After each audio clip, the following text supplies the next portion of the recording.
5:30. August 1st, 2022. Mr. Jones, would you give the invocation after? And then we'll do the pledge of allegiance. Lord, we just come to you today to ask you to bless us in the council in our town with your wisdom. Share your grace with us that we can help our neighbor and make our city a better place for everyone to live in. In Jesus' name, amen. Amen. I Pledge allegiance to the flag of the United States of America and to the republic for which it stands, one nation, under God, indivisible, with liberty and justice for all. All right, you can be seated. Ms. Cox, roll call. Councilor Davis. Here. Vice Mayor Mauser. Here. Mayor Warren. Here. Councilor Upton. Here. And Councilor Kirby is absent. All right, we'll move on to the consent agenda. Item 5, approval of minutes. A, regular council meeting, July the 11th, 2022. Item 6, approval of the treasurer's report. Item 7, approval of the July 2022 payroll figures for the general fund in the amount of $71,055.35. Receipt of claims, the city of Utah. Council? Make a motion to approve. I'll second. Councilor Davis. Yes. Vice Mayor Mauser. Yes. Mayor Warren. Yes. Councilor Upton. Yes. All yes, that motion carries. We'll move on to item 9. Presentation by Tina Doral and Philip Levinson regarding Pals Helping Hand, a nonprofit foundation.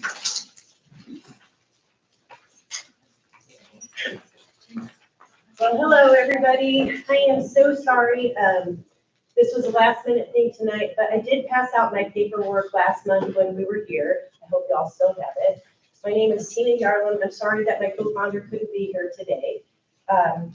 Pals Helping Hand, PAL stands for Philip Levinson is my co-founder, and that's his initials. That's kind of how it's PALS.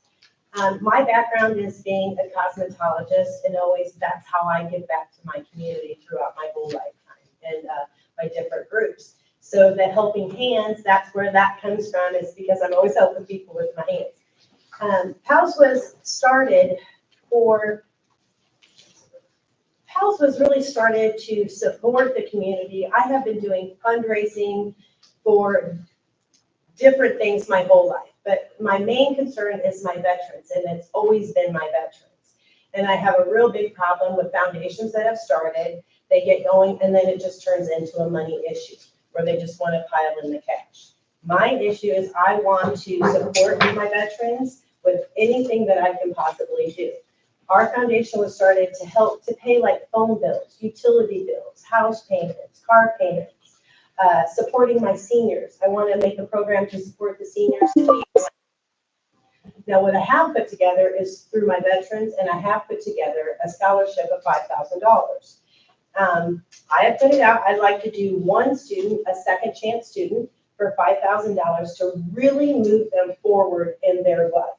I know that I could do a lot of $500 scholarships, $200, $1,000, but I really want to move this one person and get them forward in their life. That's kind of my goal. The foundation is basically started with Philip and his backing when he came to a position in his life that he could support and help the community and he could give back. That's what he wanted to do.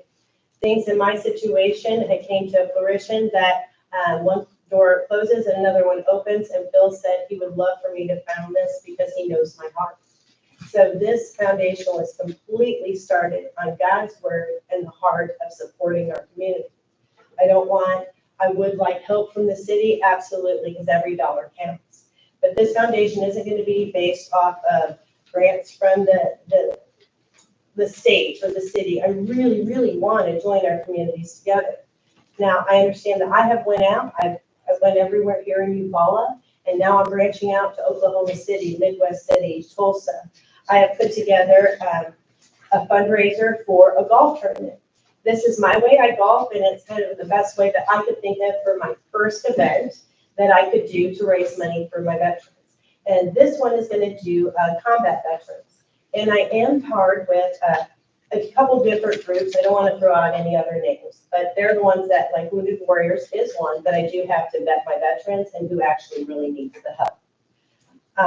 Today, I'm just actually here just to say who we are and to put our information out. And I would be greatly appreciated for everything and any support that we could possibly get today. We are an open book, everything, our bank account, everything is right here, everything that we've already done. I can't really divulge names, but if you come to me on a personal level, I can tell you exactly where it went and who it went to. We've already, and just in the 2.5 months, almost 3 months that we've started, we've already went through over $70,000. And that was personally my co-founder, and 10,000 of it came from the city, from y'all and other people in the city. We bought 2 motorhomes so far. I've been working a lot with autistic children, with the vets and autistic children. There's a big need that I am finding out around here. And so we bought 2 homes. We've made it rooms for these people. We built on additions for a couple other families, and we've paid $5,000 worth of utility bills and phone bills so far. And that's just within the 2.5 months. So with the support of the community, I think that we could really do a lot of great work. And not one single dime of this is coming out of the foundation. 100% of this money goes into the foundation and is for the foundation. Now, I'm totally honest with everybody and up front, I do get a paycheck, but I get a paycheck from my partner who owns Healing Options, which is a dispensary. So my pay doesn't even come out of here. I'm basically, that's how I'm paid, is through being his assistant. And I don't, good or bad, however people think of it, I just know that the pay doesn't come out of here, and it's 100% of it goes to the foundation. Is there any questions? Questions, council?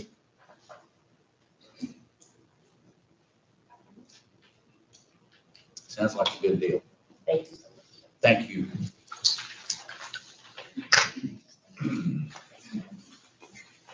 All right, move on to item 10.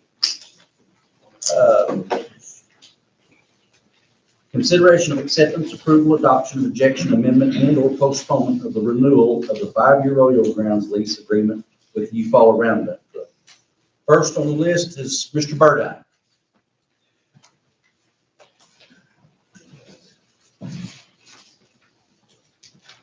Guess I just lucky to get you first. I want to be clear that I'm here for the kids of Eufaula. And we had a really good program going on out there, and they're not there anymore.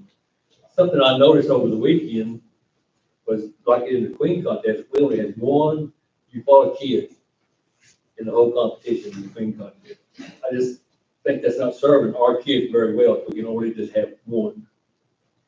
Another thing that really kind of bothers me personally, we had some boards out there, and this is an accumulation of over 50 years. We let all the area rangers put the brands on it. It was displayed as accumulation, like I said, over 50 years. They just tore it down and burned it. I just thought that was very disrespectful. They had some issues out there.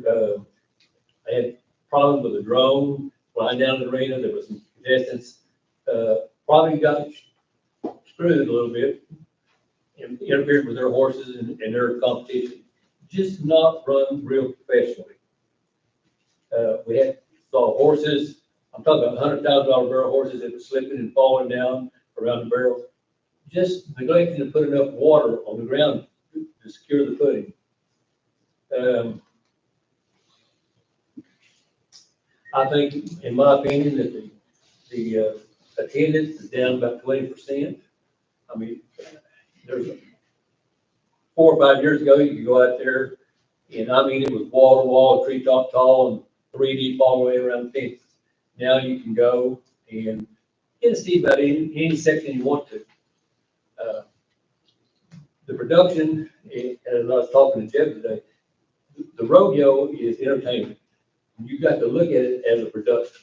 It needs to be about a 2-hour window, and that's it. And whenever you get to go in 3 hours, and just now started writing bulletins, you lose a lot of people.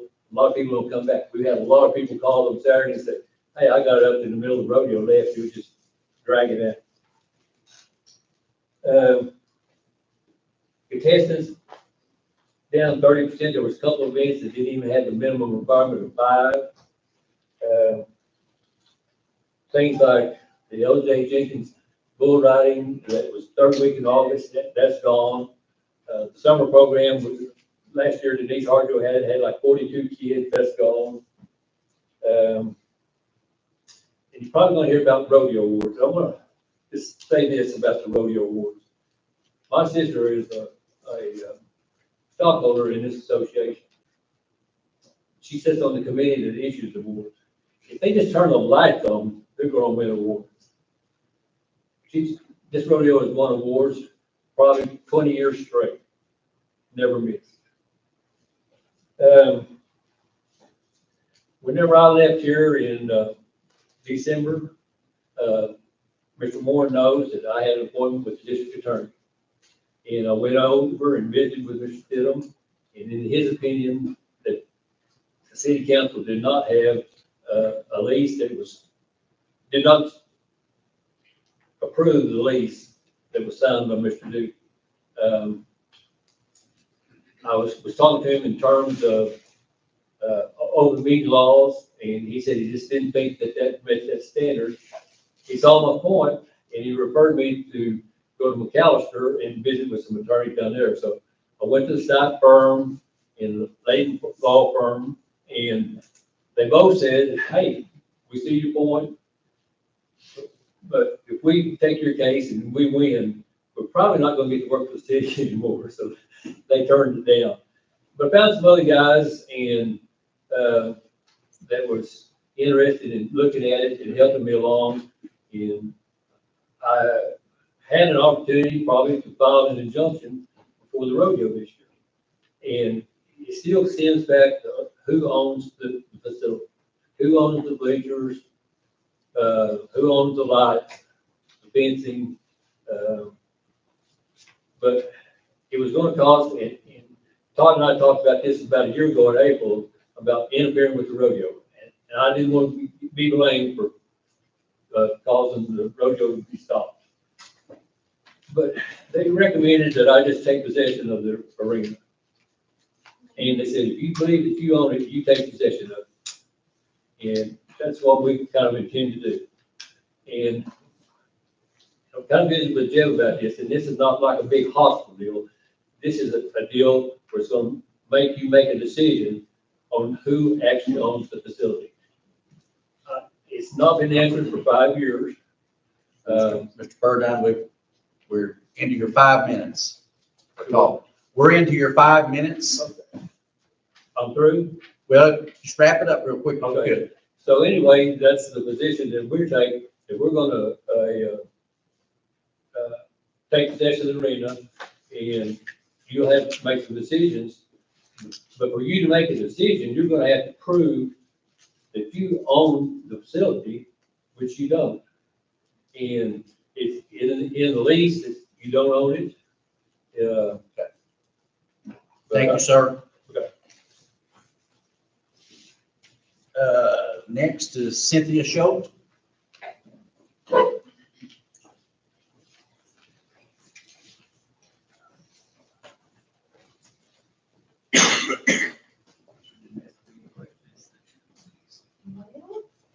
We are back again.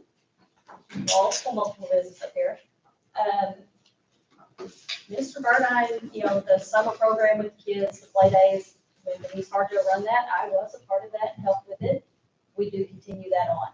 We have kids that come not just from Eufaula, but from surrounding cities and areas. They like our arena. They get to come down, build their confidence, learn, and Eufaula's just a welcoming city for everybody.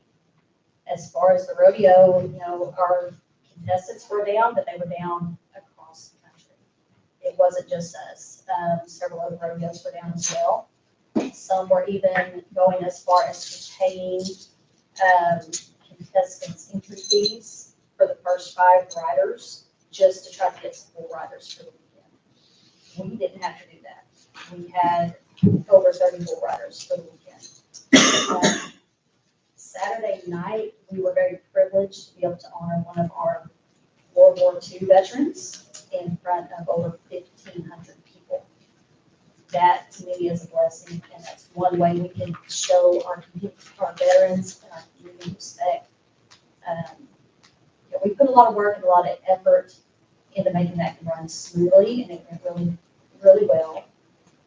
Attendance was up across the board all 3 nights.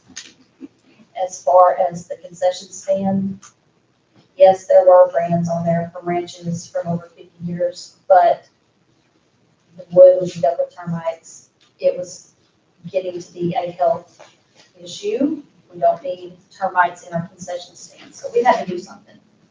And there's just general maintenance all the time that needs to be done, but we are slowly working and improving just a little bit at a time as we can. There's about 6 of us that show up and work. We're all volunteer, nobody's paid.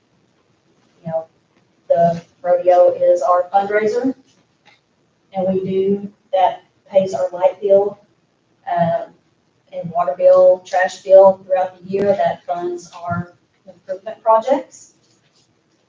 The play days we try to run about 10 of those starting in April to the end of September into October, depending on weather. Those are self-sufficient. All the money that's made from those play days go back into prizes for kids. And we try to buy them tack, stuff that they need for their horse that maybe mom and dad can't afford to buy.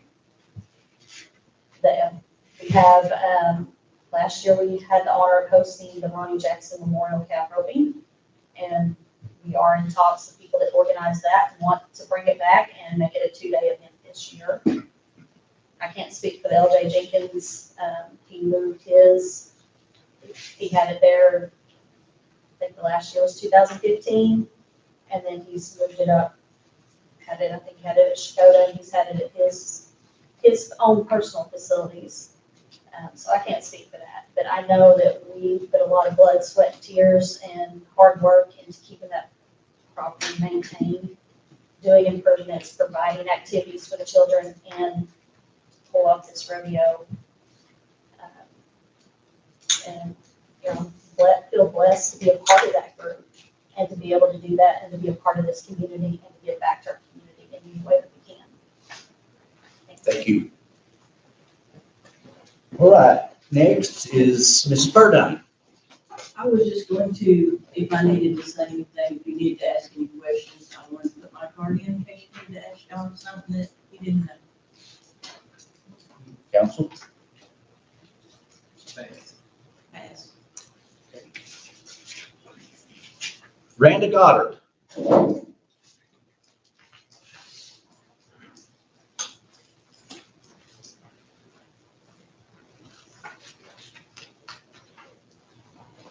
Good evening.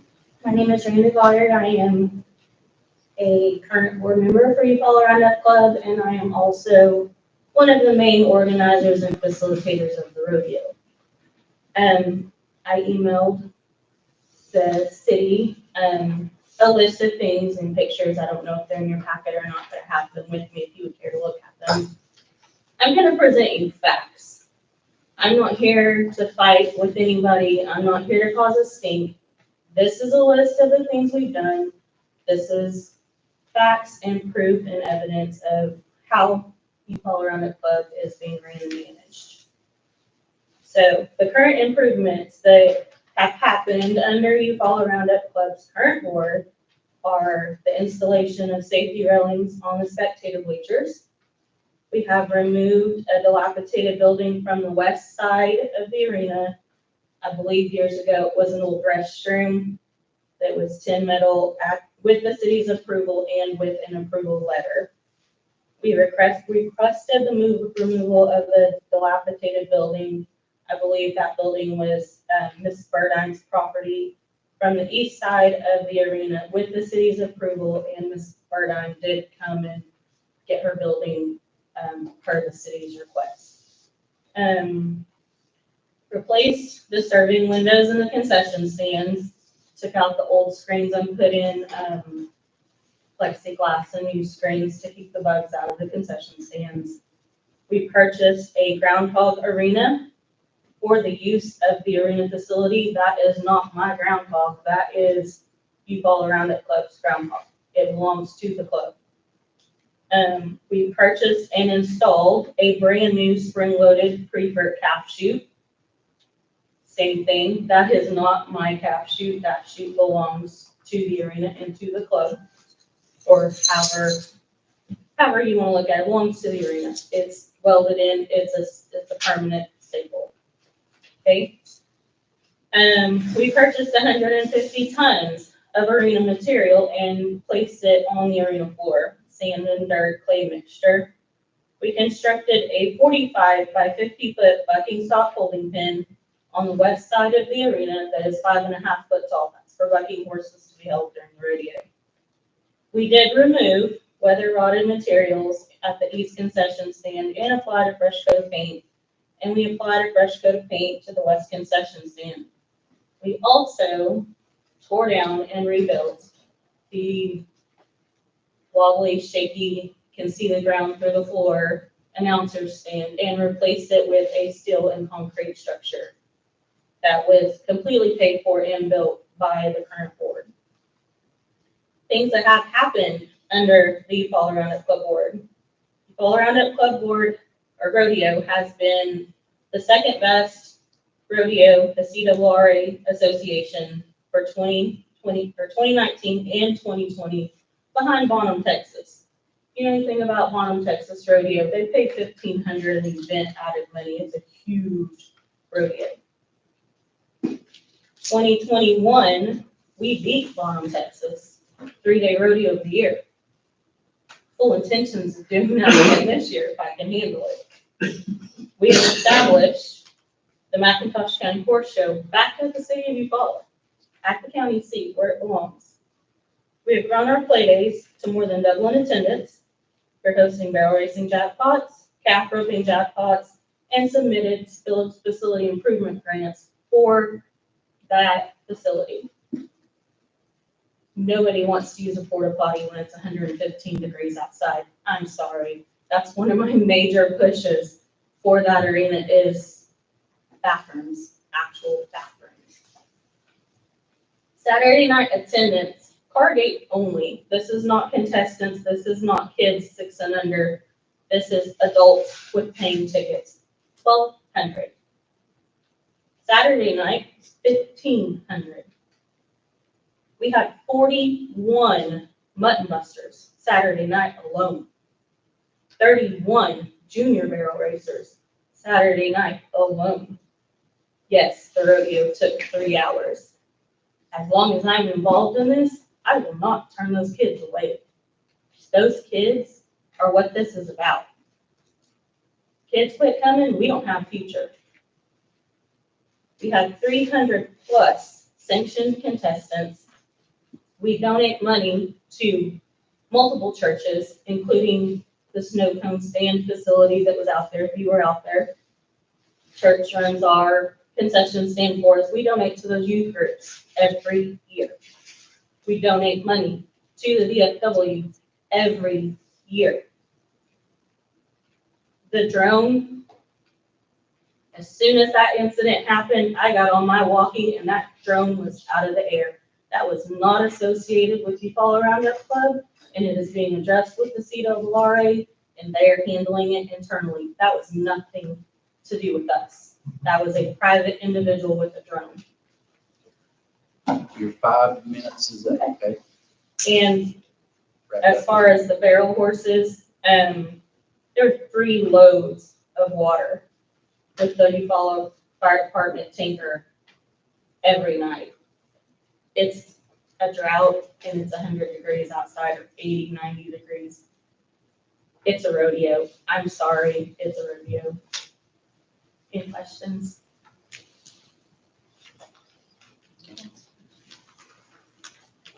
All right, thank you. Thank you.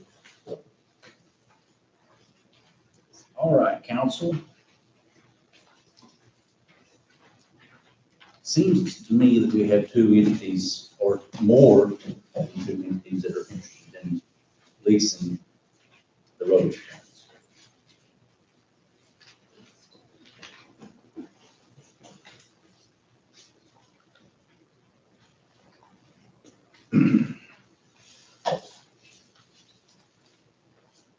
Okay, I'm gonna ask you a legal question Okay. about RFPs. For the entities that want to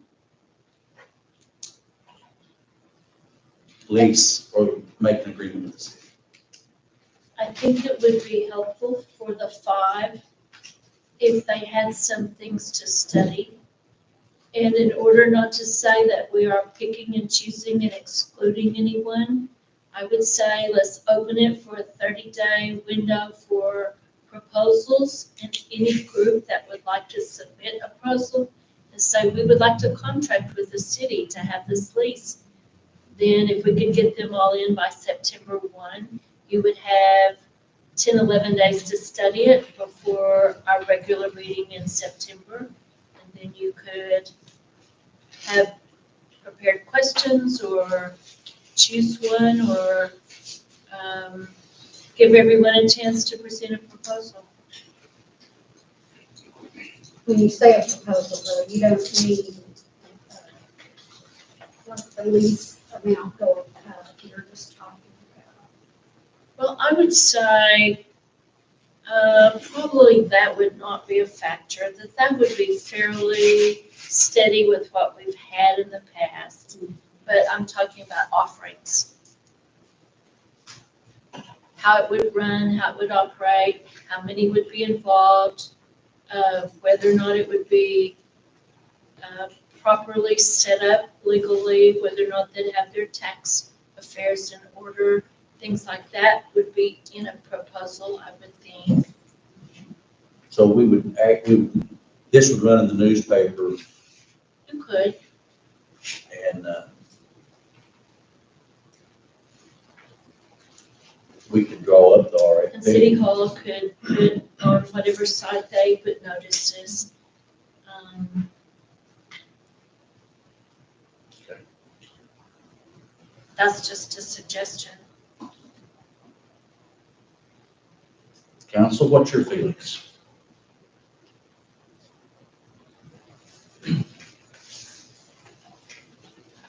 I don't see why the two entities themselves can't come together and work together. To me, that is the solution. If they try to work with one another instead of working against one another, I think we'll have a much better program. John has some ideas, Ms. Schultz has some ideas. If they put those ideas together, I think they could make the rodeo a much better and much successful place.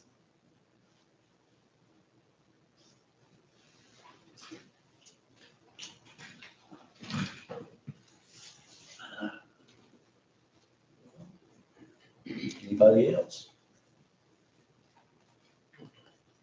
Jed, would you like to say anything? I mean, we can, as far as a RFP goes, we can do a little bit of research. We can put a document together, then we can publish it, let everyone take a look at it.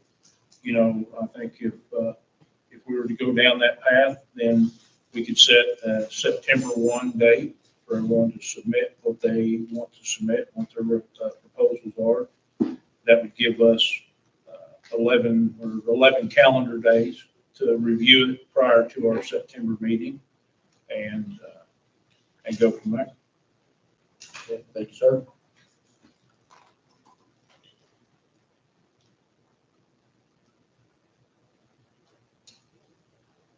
Well, I make a motion that we strike it for tonight and let us publish it in the newspaper, put out, send out, or let the entities get with Jed. We can work out the RFPs. And I believe it would be September, let's see. We may have to do it, I guess we could do a special meeting. Well, in September, we have a scheduled meeting for the 12th. Okay, well, We have a scheduled meeting for the well. So it gives us more than enough time to, if you choose to go down that path to accomplish that. So I would try to have the,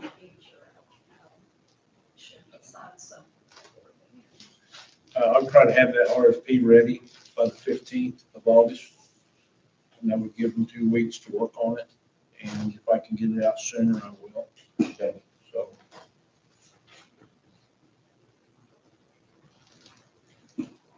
Well, I made that motion. Can I get a second?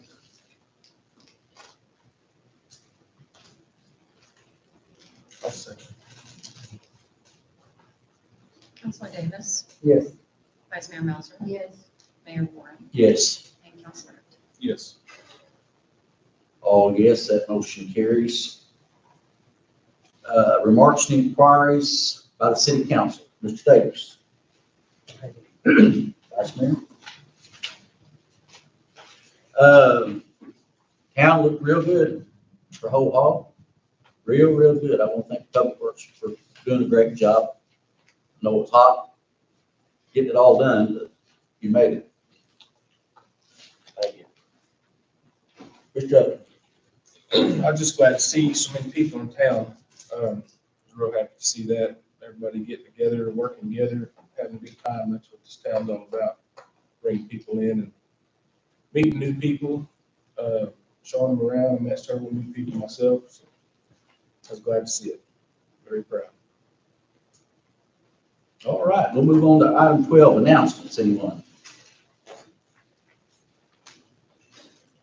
All right. Move on to item 13. Need a motion to adjourn. I'll make a motion. I'll second. Councilor Davis, Yes. Vice Mayor Melser, Yes. Mayor Warren, Yes. and Councilor Upton. Yes. Oh, yes, we are adjourned at 6:02. Now we'll move on to Default Public Works.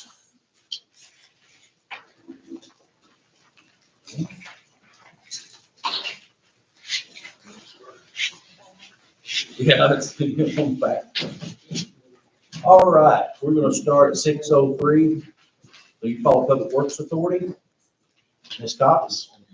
Councilor Davis. Here. Vice Mayor Melser.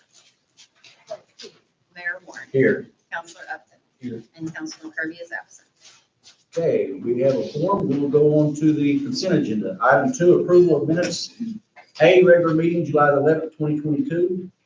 Item 3, approval of the July 2022 payroll figures for the Uphall Public Works Authority in the amount of $49,140.79. Receipt of claims, Uphall Public Works Authority. Council? Motion to approve. I'll second. Councilor Davis, Yes. Vice Mayor Melser, Yes. Mayor Warren, Yes. Councilor Upton. Yes. All yes, that consent agenda passes. Move on to item 5, consideration of acceptance, approval, adoption, rejection, amendment, and/or postponement of pay application number 23 from Lone Hickory Cattle LLC in the amount of $37,895.50. Mr. Jones, you got anything to add to that? This pay act is basically the tail end of the water line replacement that took place from Timber Cove over to Highway 9. Basically, we've got everything in, all of the taps are made, ties are made, so we're good to go. And right now, we're in the process of moving up on Swadley. And we have some pipes put in the ground up there, and there's quite a bit of cast iron up there, so we're gonna, over the next couple of weeks, be replacing the water lines up on top of the hill and getting some PVC to replace those as well. All right, thank you, sir. Any questions for Mr. Jones? Is that just on Swadley?